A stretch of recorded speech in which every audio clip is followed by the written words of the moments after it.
So there's a couple of things that companies are facing today and in networking, and the first thing is the wide area network no longer suits the needs of the company, and in particular the data center to branch network. It's been for years people in the branch access applications mostly in the data center. When we look at application deployment models today, it's in one of my data centers, and I might have one or two or three. Some of the apps might be living in a colo like an Equinix. Some of them might be running at Google, Amazon, Facebook, whoever, well, not Facebook, Google, Amazon, Microsoft. And then some of them might be SaaS applications, so they'd be running at Workday, any of a number of other places.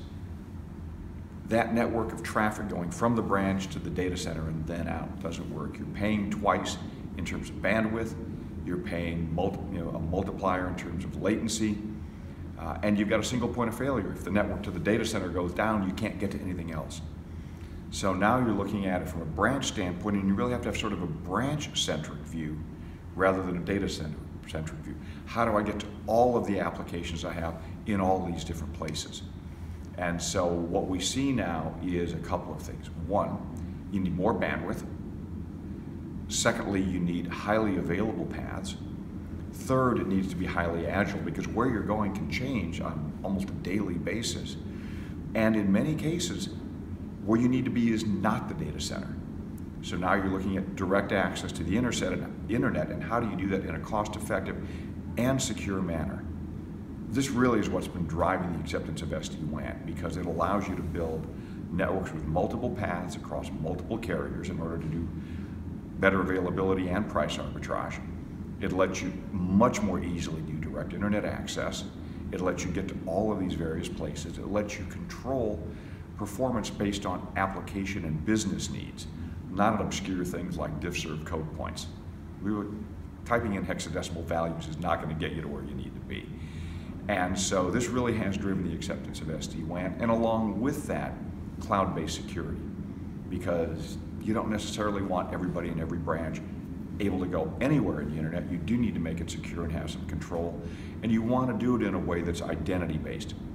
Whether I'm in Louisville, Chicago, San Francisco, or Moscow, where I should be able to go should be based on who I am, not where I happen to be at the time.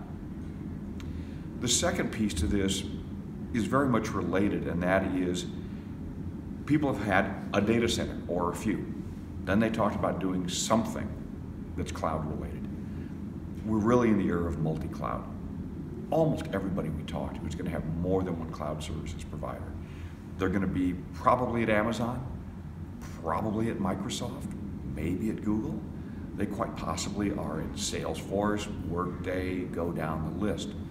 How do you build a network that allows you to manage it as a network with consistent policy, and in particular a consistent security policy across all of those places? You've got valuable corporate assets, you may have regulatory requirements. How do you build that consistent fabric that gives you the performance you need, the availability you need, the visibility that you need, and the degree of control and compliance that you need? And so you really have to be thinking about a multi-cloud strategy. It's not just a cloud strategy, but it's multi-cloud.